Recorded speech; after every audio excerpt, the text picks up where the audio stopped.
안녕하세요. 매일 소상공인을 위한 강의를 드립니다. 메소드 특강입니다.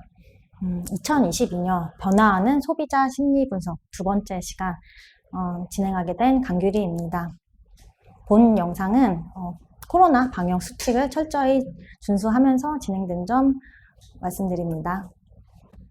이번 소비자 심리 트렌드에서는 소비자 심리 트렌드와 심리 이해, 또 코로나를 이제 위기를 전환한 그런 기업의 세 가지 특징, 또 2022년도에 우리가 좀 핵심적으로 알아야 할 그런 소비 심리 키워드에 대해서 말씀드리도록 하겠습니다. 필립 코틀러, 마케팅의 아버지라고 부르는 아주 마케팅의 대가시죠. 이번에 2021년도에 마켓 5.0이라는 책을 출간하는데요.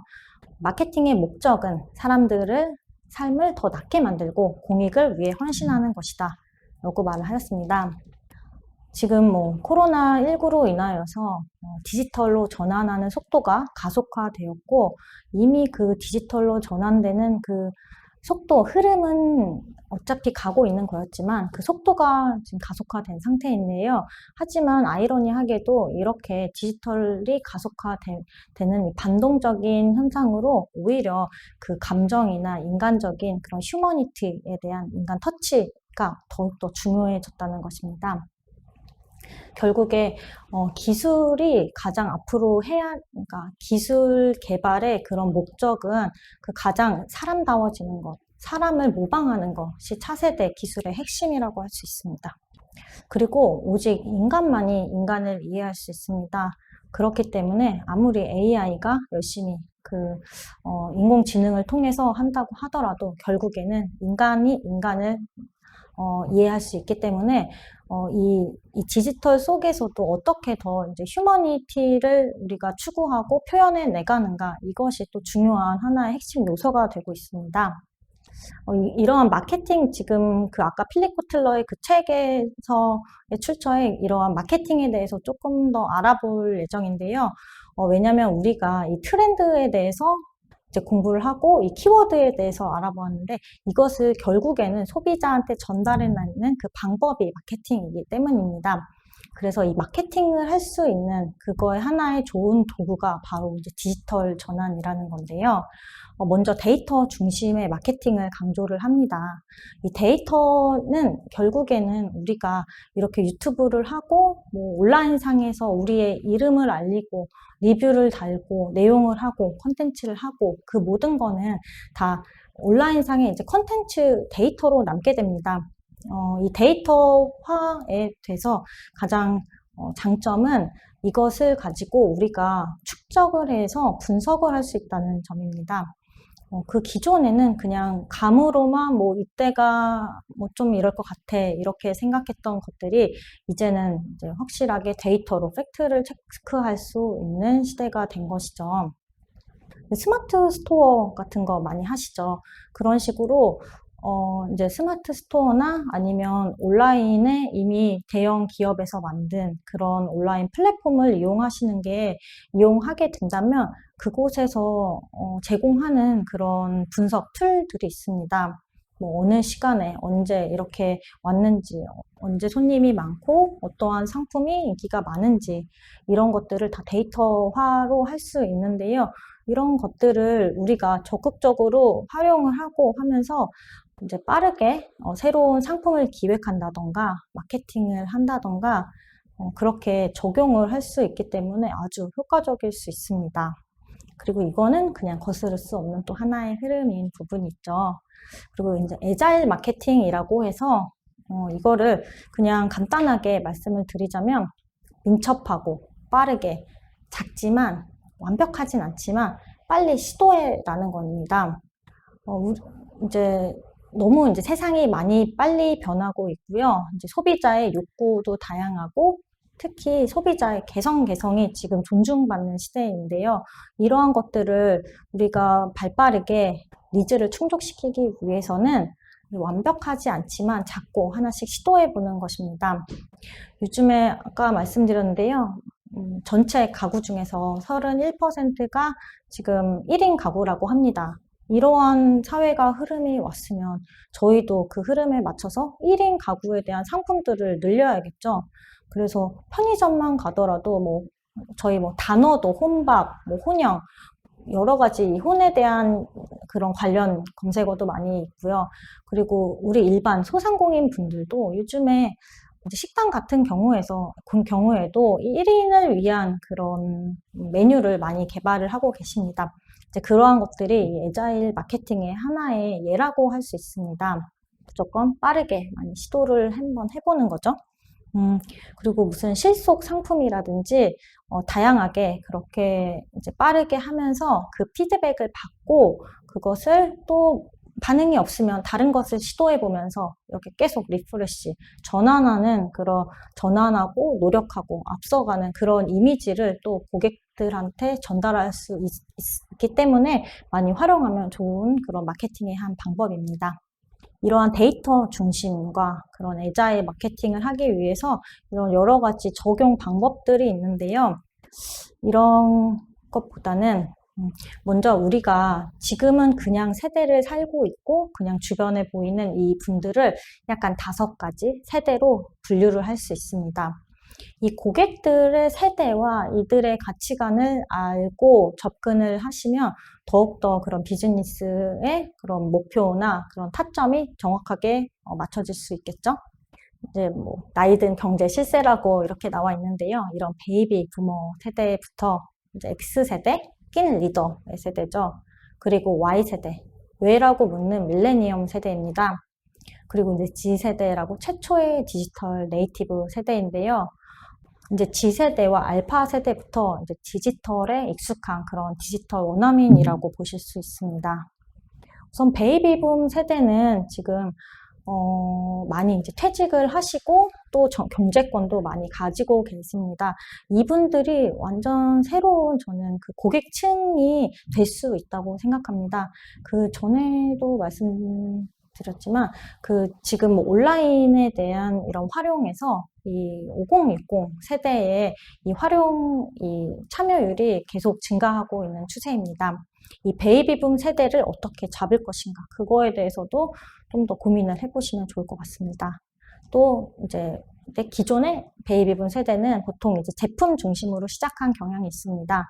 그리고 X세대, Y세대 고객과 인간 중심이었죠. 그리고 이제 G세대부터는 이제 디지털 네이티브라는 디지털화적인 이런 이제 디지털에 대한 이런 활동이 매우 자유로운 이런 부류인데요. 이 중에서도 여기에서 집중하는 것은 이제 알파 세대인데요. 그냥 단순히 디지털만 잘 하는 것이 아니라 여기에 휴머니티적인 그런 감성이 이제는 또 추가가 되어야 한다는 것입니다. 그리고 또 우리 사회에서 많이 이제 이슈가 되는 그런 많이 키워드에서 보여지는 단어가 양극화, 또 격차라는 단어입니다. 지금 뭐 직업의 양극화라고 되어 있는데요. 이제 부익부, 빈익빈이 갈수록 심화되어 가고 있는 상태입니다. 코로나19로 인해서 많이 어려움을 겪으신 분들이 있지만 그에 비해서 자산 가치가 상승한 그런 부류들도 상당히 많이 있습니다. 그 전 같았으면 이제 그 중간에 허리 부분을 지탱하는 인구 비중이 가장 많았다고 한다면 이제는 그 중간 허리가 많이 없어지고 아래만 남는 이러한 양극화가 좀 진행이 되고 있는 상태입니다. 그리고 2022년도에는 대선이 있죠. 그래서 이런 이대 올로기의 양극화도 지금 계속 뭐 뉴스에서 보실 수 있겠습니다. 옛날에는 뭐 지역적인 거라든지 아니면 뭐 최근에는 이 젠더에 대한 양극화도 조금 심했는데요. 이러한 뭐 양극화도 있고, 그리고 앞서 말씀드린 바와 같이 라이프 스타일에 대한 양극화, 결국에는 이 자산이나 이제 소비, 소득에 대한 것이 결국에는 이렇게 라이프 스타일로 양극화가 되는데요. 이에 따라서 이제 산업 전반에 미치는 영향력이 이제 됩니다. 그리고 그 산업에 미치는 영향력 속에서 우리 이제 소상공인 분들은 어떠한 지점에 내가 포지셔닝을 할 것인가, 그거를 한번 염두에 두셔야 될 것 같습니다. 우선 제품 전반적으로 일어나고 있는 이제 구성인데요. 여기에 보이시는 뭐 명품 판매. 이게 아까 말씀드린 뭐 소비가 많이 이제 자산이 상승함으로 인해서 지금 명품 매출이 많이 증가했다는 소식을 뉴스에서 많이 듣고 계시죠. 그리고 환경 윤리적 브랜드 이런 것에 원래는 저희가 이제 환경이나 이런 것에 대해서 많이 신경 쓰지 못하였지만 생활 수준이 증가하면서 당연히 이런 환경에 대해서도 더욱더 가치를 두게 됩니다. 여기에 대표적인 이제 브랜드 파타고니아가 있는데요. 뒤에서 조금 필환경에서 좀 더 언급을 자세하게 해드리도록 하겠습니다. 그리고 뭐 유기농 식품이라든지 다양한 키워드들이 있는데요. 좀 더 이 디지털로 인해서 우리가 뭐 위협이라고 해야 되나? 이 위협과 그리고 약속이라는 하나의 혜택적인 부분에서 나눠서 한번 좀 살펴보겠습니다.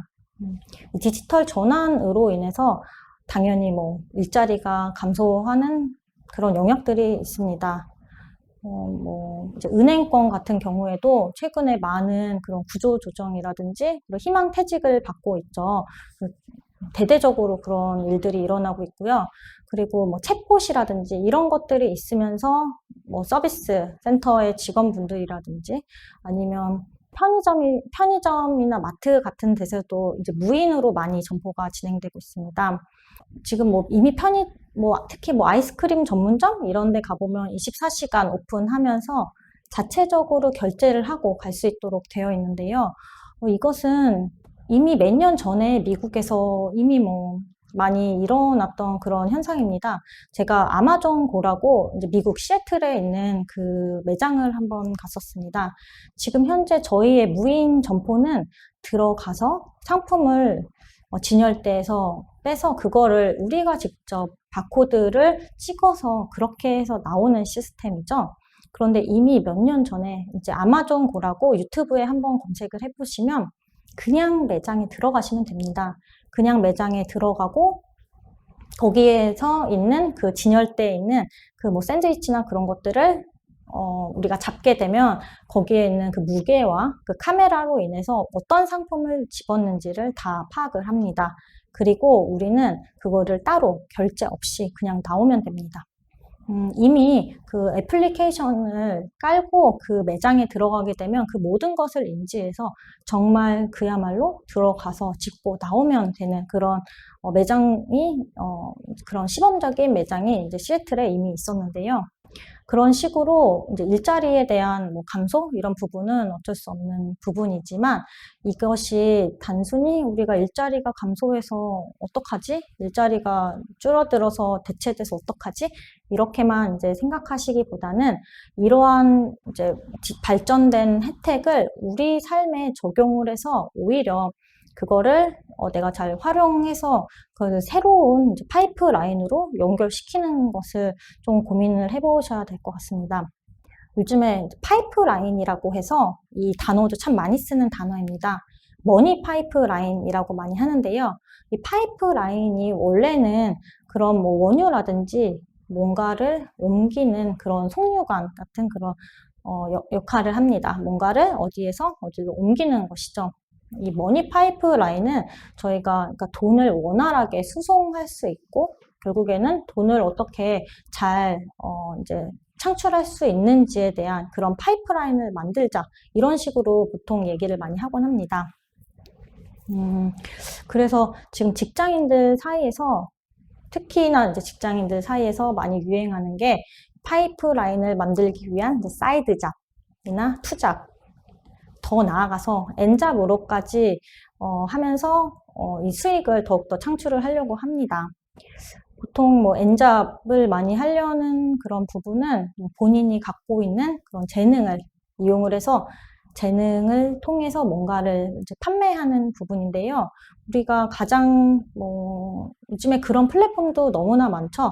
뭐 크몽이라든지 숨고라든지 아이디어스 뭐 이러한 플랫폼을 통해서 내가 만약에 비누를 만들 수 있다. 그러면 원래 같은 경우에는 소소하게 동네에서 만들었었겠지만 그것을 만들어서 그 제품 자체를 판매를 할 수도 있지만 지금 같은 경우는 더 나아가서 그 비누를 만드는 클래스를 열 수도 있고요. 그리고 이 만드는 법을 책자, PDF라는 전자책으로 제작을 해서 그거를 판매를 할 수도 있습니다. 저도 얼마 전에 이제 아이디어스 같은 곳을 자주 이용을 하는데요. 이제 일반 조금 그림을 잘 그리시는 분들은 개인 사진을 보내면 그것을 되게 또 빠릅니다. 피드백이. 몇 시간 안에 사진을 그림으로 바꿔서 다시 저한테 보내주신다던가, 좀 금손이신 분들은 잘 만드셔서 그런 것들을 크리스마스 때 판매를 한다던가, 이제는 이제 생산자와 수요자, 공급자 이런 것들이 구분되어지지 않고 소비자와 공급자가 일치되는 그런 사회가 되었습니다. 모든 사람이 소비자이면서 생산자로 할 수 있는 그런 시대가 된 것입니다. 이것은 지금 이 혜택의 부분에 뭔가 평생 학습이라는 부분과도 그 맥락을 같이 합니다. 항상 저희는 평생 배워야 된다 이렇게 말씀을 많이 듣곤 했는데요. 이제는 정말로 말 그대로 평생 공부를 해야 되는 그런 시기입니다. 하지만 이 말하는 이 공부가 단순히 이제 수학, 영어 공부가 아니라 컨텐츠를 만드는 이런 공부라든지 아니면 이제 방금 말씀드린 것 같이 비누를 만든다든지 뭔가를 요리를 한다든지 운동을 잘한다든지 그냥 내가 잘하고 내가 좋아하는 그 뭔가 그 작은 부분이라도 그것을 좋아해주는 그 다른 사람이 있다면 그 마니아층이 있다면 결국에는 이것은 사업적으로 그렇게 확장할 수 있다는 것입니다. 이제는 누구나 계속 배우면서 성장해 나가는 그런 트렌드가 되어 있는 상태인 겁니다. 그리고 이런 디지털 전환하는 가운데 좀 사생활 침해에 대한 문제가 좀 많이 있습니다. 이제 1편에서 그런 지능적인 로봇에 대해서 말씀을 드렸는데요. 우리가 집에 지금도 지금 이 공간에도 카메라가 되게 많은데요. 노트북이라든지 핸드폰 그리고 로봇 같은 것이 돌아다니면 좋겠지만 이게 해킹을 당한다던가 하면서 사생활 침해 문제를 배제할 수가 없습니다. 이러한 부분 때문에 조금 더 발전이 지연되는 부분도 있는데요. 이러한 하나의 뭔가 트렌드나 이러한 산업이 정착되기까지는 어쩔 수 없이 명암이 존재하게 되는 것입니다. 그래서 안 좋은 부분만 바라보는 것이 아니라 결국에는 이 좋은 부분의 이것을 여기에서 이 새로운 산업에서 줄 수 있는 혜택을 나한테 어떻게 적용시킬 것인가 그거에 초점을 맞춰서 그리고 어떻게 내가 배워갈 것인가 내가 어떻게 탑승할 것인가 그런 초점을 맞춰서 바라보시는 게 중요할 것 같습니다. 하이터치라는 것은 아까 이제 말씀드렸던 것 같이 맥락이 같은데요.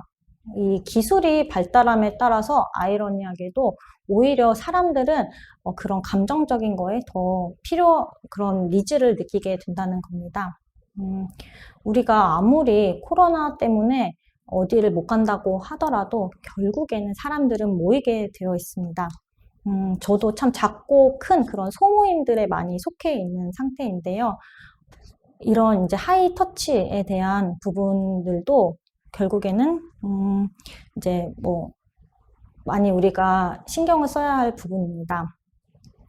요즘에 앱 서비스라든지 그런 거를 보면 좀 특이하게 옛날과는 다르게 그런 팝업이라고 하죠. 중간중간에 저희한테 알림을 준다거나 알려주는 메시지를 보면 그 말들이 참 친근합니다.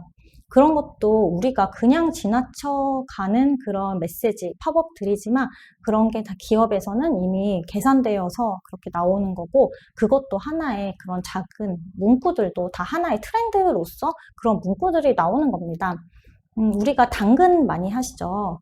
당근 같은데 기본적으로 36.5도에서 시작을 하는데요.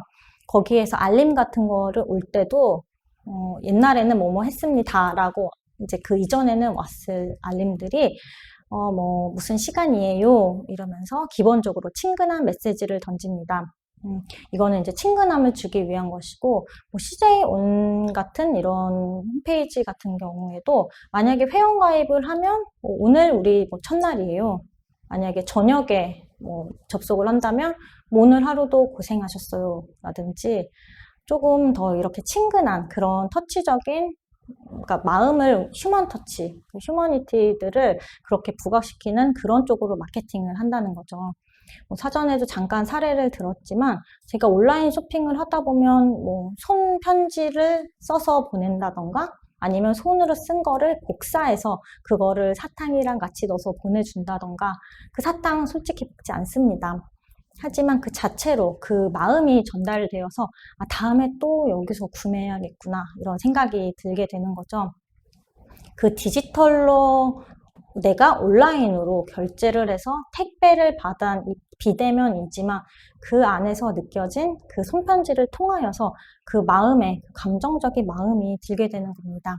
이러한 소소한 그런 마음을 터치해주는 부분들은 내가 어딘가에서 이런 감정을 전달할 수 있을까 이런 것들을 고민해 보시는 게 좋은 게 요즘에 너무나 많은 그 정보의 홍수 또 소비재의 홍수 너무나 많습니다. 사야 되는 곳이나 사야 할 것들이나 너무나 많은 가운데 그 안에서 이 고객들이 선택하고 할 수 있는 하나의 그런 기준점, 구분이 될 수가 있습니다. 이러한 터치로 인해서 내가 공감이 형성된다면 당연히 똑같다면 다른 곳이 아니라 이런 쪽에서 구매를 하게 되는 거죠. 이제는 코로나19 위기를 잘 전환한 기업의 세 가지 공통점을 좀 보겠습니다. 계속 말씀드렸던 거긴 하지만 결국에는 언택트와 콘택트의 조화를 잘 이뤄낸 그런 기업들은 오히려 성장을 했다라는 것입니다. 기존에 오프라인으로만 중심으로 했던 소상공인들도 결국에는 이제 온라인 상에서 개인의 이제 빌딩을 세우고 어떻게 보면 상점을 내고 이름을 내고 그거를 지도에 올리고 내용을 올리고 그런 것들이 온라인 상에서 나만의 이제 뭔가 빌딩을 세우고 온라인 상에서 새로운 또 영업을 시작하게 되는 건데요. 그렇게 오프라인 기반으로 또 온라인에서도 양쪽으로 그렇게 진행을 하셔야 됩니다. 이제 네이버에서도 말했듯이 네이버에서 말한 그 결과에서도 온오프라인 동시에 하는 그 소상공인의 매출이 오히려 한 70%의 비중 매출이 오히려 늘어났다고 합니다. 그렇기 때문에 이런 언택트와 콘택트를 잘 조화를 하셔야 되는 거고 요즘에 뭐 매장에 가서도 특히 뭐 맥도날드라든지 이런 곳은 기본적으로 키오스크가 되어 있죠. 우리가 오프라인 기반이면서 온라인에 판매를 하는 것뿐만 아니라 그 오프라인의 공간 안에서도 어떻게 온라인을 적용시킬 것인가 이제 가장 쉽게 디지털화하는 게 그런 키오스크적인 부분이고 우리가 또 스타벅스를 가더라도 가서 뭐 줄 서서 주문을 하기도 하시지만 저 같은 경우에도 그냥 가서 앱으로 주문을 하고 받고 그렇게 편하게 주문을 합니다. 이러한 경우는 제가 지금 말씀드린 바와 같이 우선은 기본적으로 소비자가 편합니다. 그리고 대면을 줄이기 때문에 지금 코로나 시대에 매우 좋은 그런 방향이죠. 근데 더 그 기업의 더 좋은 점은 데이터가 쌓인다는 겁니다. 우선 개인 애플리케이션을 통해서 고객들이 로그인을 해서 거기에서 주문을 하면서 몇 시에 어떤 사람들이 와서 무슨 음료를 많이 먹는지 그런 고급의 데이터들을 자신이 직접적으로 데이터를 쌓을 수가 있는 겁니다. 이거는 엄청난 그런 요즘엔 데이터를 다 비용으로 환산을 하면 그 가치가 엄청난데요. 이렇게 그런 오프라인 매장에서 온라인을 적절히 적용을 함으로써 그 데이터를 이제 축적을 하시는 거를 권장드립니다. 저희는 이제 소상공인 분들은 실제로 그런 뭐 플랫폼을 만들 수가 없습니다. 그래서 이미 나와 있는 네이버나 뭐 배민이나 그런 플랫폼을 통해서 그 안에 있는 분석 틀을 통해서 우리가 그런 분석을 해야 되는 건데요. 제가 또 그냥 소소하게 추천드리는 거는 우선 뭐 인스타그램이나 그런 데 안에서도 비즈니스 계정이 있어서 이런 데이터화를 할 수 있지만 약간 뭐 구글, 그러니까 설문지 작성이라든지 아니면 뭐 그런 매장 안에서 오프라인 매장 내에서 매장 자체적으로 소소한 이벤트 같은 거, 특히 지금 뭐 연말이나 무슨 시즌이나 이런 때 소소한 이벤트를 이제 온라인의 형식으로 한번 진행을 해보시는 건 어떨까? 그러니까 아까 앞서서 뭐 애자일 마케팅이라고 해서 완벽하지 않지만 빠르게 민첩하게 그런 것들을 시도를 해보시라고 좀 추천을 드렸는데요. 그런 약간 방향으로 그런 꼭 큰 기업만이 이벤트나 행사를 할 수 있는 건 아닙니다. 요즘에는 그 매니아층들이 다 고객 충성도도 있고 매니아층이 있기 때문에 자체적으로 소소하지만 그런 이벤트를 하면서 데이터를 축적해 나가실 수 있어요. 그리고 나도 그런 기업처럼 그 고객을 좀 확보를 하고 싶다. 그렇게 하시면 요즘에 네이버 QR 이렇게 치면 QR 우리가 원하는 링크를 가지고 QR 코드를 만들 수도 있고, 그러니까 인터넷을 조금만 하시면 자체적으로 소소한 이벤트를 만드는데 전혀 문제가 없습니다. 저도 브랜드에서 7년간 이제 온라인 쪽에서 있으면서 다양한 마케팅 기획을 하였는데요. 저희의 일은 우선은 전체 달력을 놓고 계속 그 매 시즌 행사를 최대한 많이 하려고 뭐 중요한 행사 날짜를 미리미리 체크를 해서 그에 맞는 행사를 하는 겁니다. 크리스마스면 크리스마스 행사 이런 것들을 진행을 하죠. 이거는 크리스마스라는 그런 명분을 가지고 결국에는 행사를 하기 위해서 크리스마스라는 명분을 차용을 하는 그런 방식입니다. 그래서 무슨 기념, 뭐 1주년 기념, 뭐 크리스마스 기념, 뭐 어버이날 기념 이런 식으로 행사하는 것을 많이 보실 수 있으시죠. 저희는 그 단순히 그런 행사에 참여하는 것이 아니라 이제 지금 듣고 계시는 소상공인 분들은 그런 행사나 여기에서 들은 이런 강의들을 충분히 직접 디지털을 활용해서 적용을 해보실 수 있을 것 같습니다. 그리고 또 두 번째 특징은 이 안전함에 대한 겁니다. 당연히 이제 거리 두기가 있으면서 이 안전함에 대한 이제 거리 두기에 대한 게 있는데 우선 물리적인 장소적인 측면으로 본다면 우선 교회 올 홈입니다. 아예 다른 사람들과의 그런 접촉을 줄이기 위해서 교회로 외곽 지역으로 나가거나 아니면 집 안에서 이제 있는 것입니다. 먼저 이 교회랑 관련된 이런 산업에 대한 매출이 많이 증가했죠. 캠핑이라든지 등산 매출도 캠핑, 등산, 낚시, 뭐 다양한 아웃도어 활동들의 매출이 전반적으로 상승하였습니다. 그리고 사람들이 나가면서 의류만 입나요? 또 자동차도 많이 팔렸어요. 이게 뭐 소비가 억제된 보복 소비다라고는 하지만 이 팔린 차량을 보시면 그 승용차보다는 SUV가 많습니다. 대형 차량이 많이 팔리고 있습니다.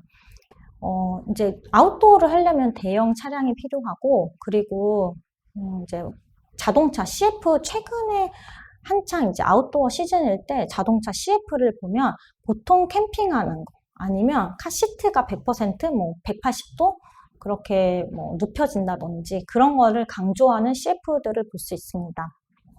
그렇게 하나의 이런 트렌드가 오면 그 연관된 저기 멀리 있는 산업까지 다 영향을 미치는 겁니다. 그리고 홈에 대한 것도 아주 뭐 관련돼서 연계된 그런 산업이 많은데요. 이 부분은 좀 뒤에서 자세하게 좀 다루도록 하겠습니다. 프리미엄 소비가 증가하였다는 겁니다. 앞서 말씀드린 대로 이 격차가 심해지고 빈익빈, 부익부 형상이 강화되는 가운데 어떻게 보면 이제 자산이 증가한 그런 분들이 많습니다. 뭐 저는 아닌데 주변에 뭐 여러 가지 자산 가치가 늘어난 분들이 많은데요. 그렇기 때문에 이제 명품 매출이 많이 늘었다고 하죠. 원래는 백화점이 거의 침체되어 있는 그런 유통 산업이었습니다. 한 10년 전부터 대형 아울렛, 쇼핑몰이 등장하고 면서 그리고 뭐 이마트나 마트도 점점 재밌는 놀이 복합 문화 공간으로 진화를 하면서 그런 백화점에 대한 필요성이라든지 많이 그런 유통업으로서 많이 침체가 된 상황이었는데요.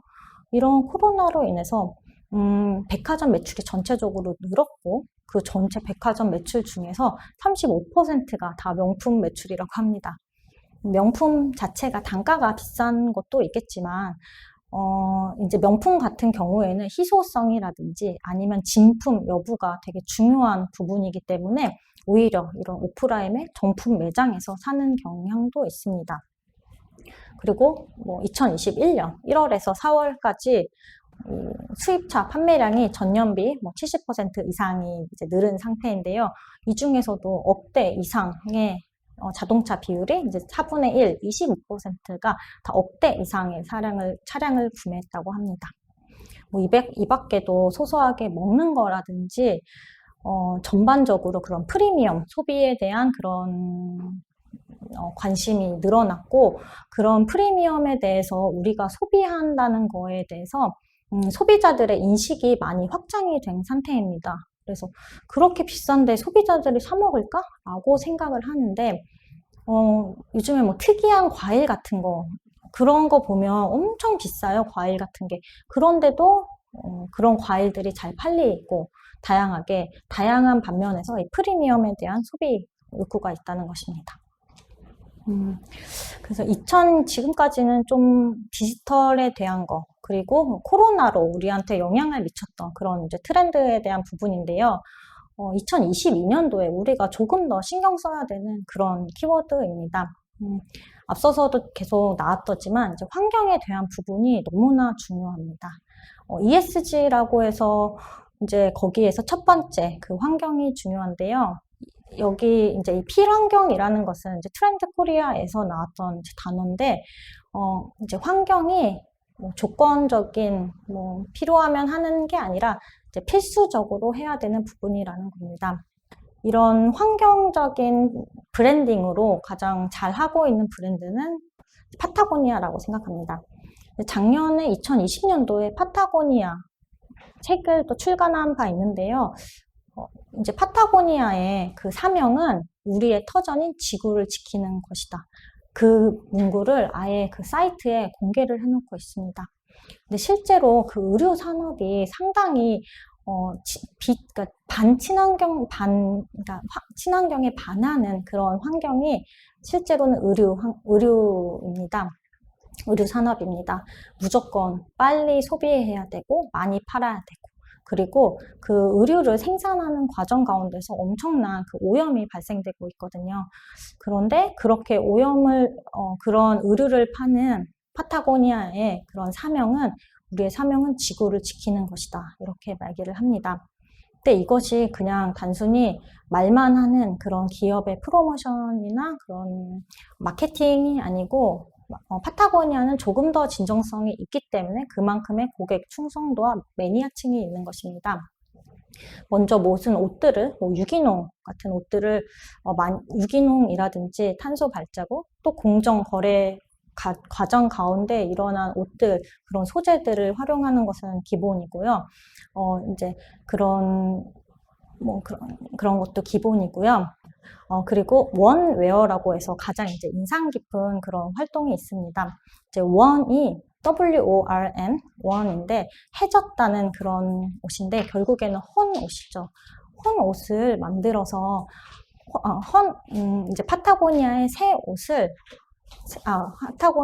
헌 옷을 무상으로 수선해주는 그런 프로그램이 원웨어입니다. 보통 이런 제품을 만들어서 판매하는 그런 곳들은 최대한 빨리빨리 많은 사람들이 구매를 하기 원해서 이런 캠페인을 하지 않는데 여기는 무상으로 수선해 줄 뿐만 아니라 그렇게 수선을 한 옷이 멋있다, 쿨하다까지 그런 이미지까지를 이제 선도적으로 나타내게 됩니다. 그래서 실제로 이런 파타고니아라든지 아니면 환경적으로 의식이 있는 브랜드를 입고 하는 것은 젊은 사람들에게 있어서는 쿨하다, 개념 있다, 되게 멋있다 라는 그런 이미지까지 심어주기 때문에 우리가 단순히 이거는 진짜 환경에 진짜 진정성이 있는 사람들뿐만 아니라 하나의 마케팅, 비즈니스적인 요소를 영위해 나가는데 꼭 필요한 부분인 것 같습니다. 그리고 또 파타고니아에서 좀 진행했던 특이한 그런 캠페인이 있는데요. 이제 요즘에 블랙 프라이데이 같은 경우에는 소비가 엄청나게 증가를 하죠. 근데 그럴 때 Don't buy this jacket. 이 자켓을 사지 마세요. 이렇게 마케팅을 했습니다.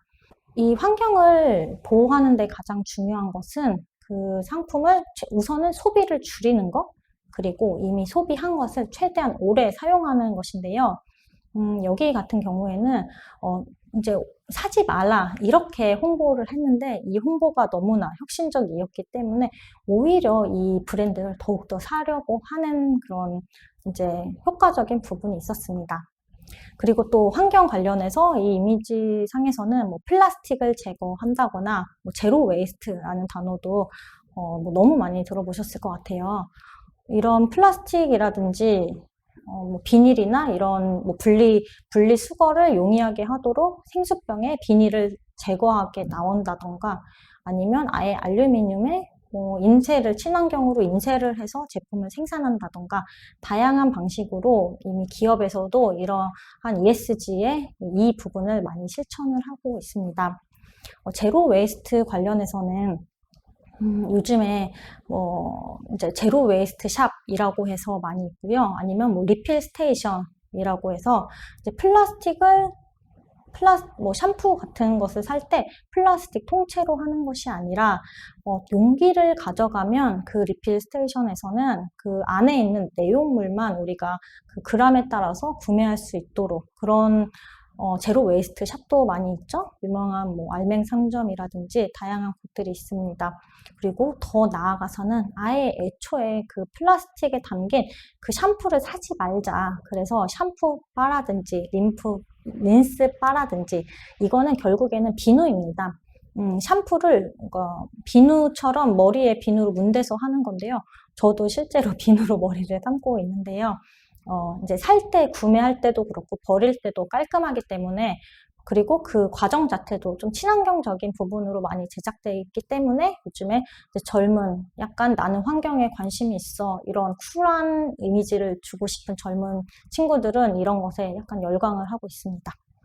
그래서 이거는 이러한 부분은 지금 소상공인들이 그걸 당장에 만들 수는 없지 않습니까? 하지만 제가 이제 드리고 싶은 말씀은 조금씩 적용을 어딘가에 하셔야 된다는 거, 그리고 이러한 곳에 내가 관심을 갖고 있는 것을 이 매장 내에서나 그 소소하게 어필을 하시면 됩니다. 그러면 특히 저 같은 사람들은 우리 동네에 있는 어딘가에서 이런 환경을 위해서 소소하게 뭐 빨대를 안 쓴다든지 뭐 용기를 갖고 오면 할인을 해준다든지 그 할인이 뭐 몇백 원이 되지 않습니다. 그거는 영향을 미치지 않아요.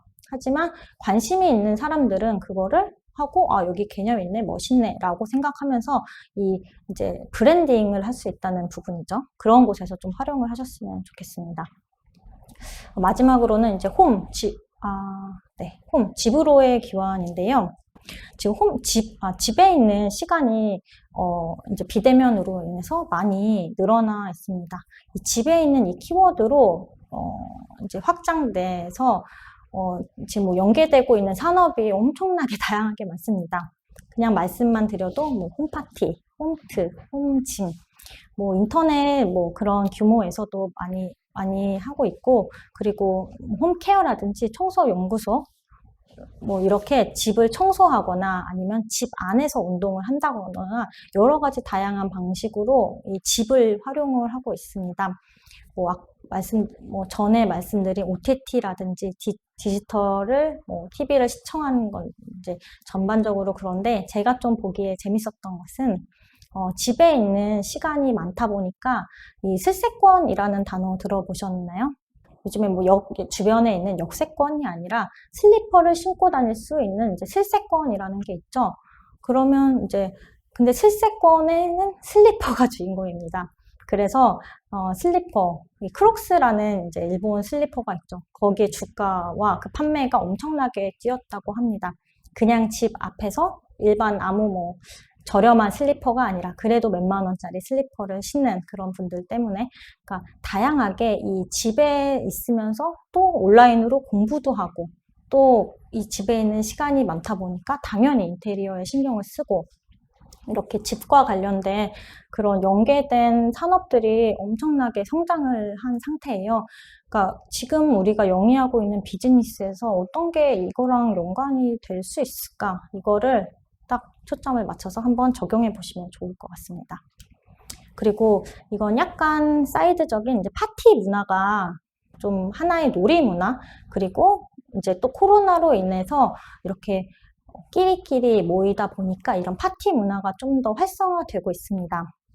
지금은 나노 사회라 그래서 이제 개개인의 개성이 지금 많이 존중되고 있어요. 옛날 뭐 다양하게 하고 싶은 게 있으면 그것들을 다양하게 하고 그 작은 취미를 배우려는 사람들, 또 내가 알고 있는 것을 베풀려고 알려주는 사람들이 너무 많은데 지금 이런 것도 하나의 놀이와 그런 문화로 파티라는 단어도 많이 검색이 키워드가 많이 이제 검색이 되고 있습니다. 뭐 가든 파티, 홈 파티, 집에서 하는 거죠. 그리고 뭐 여기에 지금 뭐 21% 파티라고 이런 것은 뭐 중고 물품을 교환하는 파티고 실제로는 뭔가 캠페인인데 이거를 이제 파티라는 단어를 들으면 이게 가볍고 즐겁잖아요. 이런 식으로 하면서 하나의 문화를 계속 형성해 나가고 있습니다.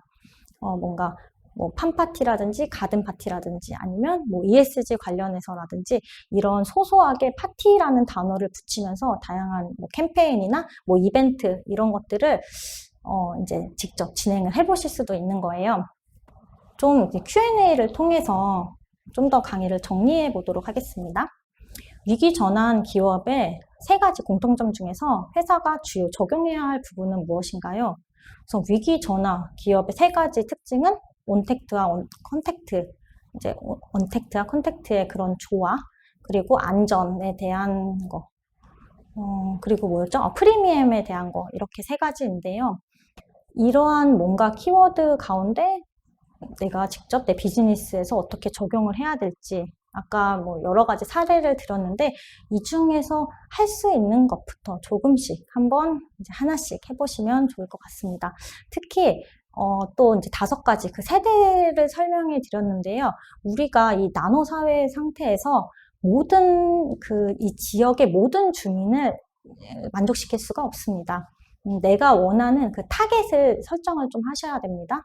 내가 원하는 타겟은 뭐 중장년층이라든지 아니면 젊은 MZ세대라든지 환경에 관심이 있는 사람들이라든지 뭐 특정에 관심이 있는 사람들 이런 식으로 조금 타겟을 세분화하셔서 그거에 맞는 이 키워드를 잡고서는 마케팅을 하시고 그 매장이라든지 그 지금 운영하시는 비즈니스에 적용을 하셔야지 이게 효과적으로 적용을 하실 수 있습니다. 이것저것 하시면 그 색깔이 분명하게 나타나지가 않습니다.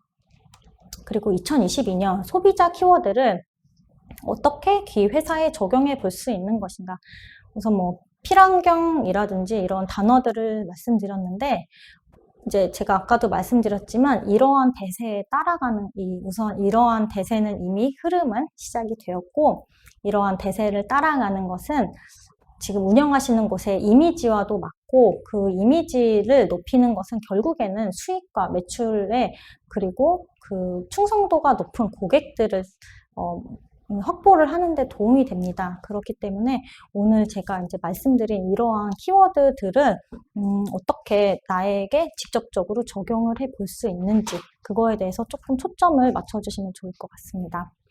아까 같이 말씀드렸다시피 아까 또 이제 말씀드린 내용 조금 정리를 하자면 이러한 키워드들의 이렇게 세대는 계속 이제 변화하는데요. 이 가운데서 개개인이 할 수 있는 게 다 다르시죠. 그 잘 할 수 있는 부분에서 그거랑 맞는 또 소비자층을 타겟을 잘 해서 그 사이에 디지털을 잘 융합을 하셔서 디지털 기술을 내가 적용을 해서 그거를 효과적으로 좀 표현을 해 나가셨으면 좋겠습니다. 강의 들어주셔서 감사합니다. 감사합니다.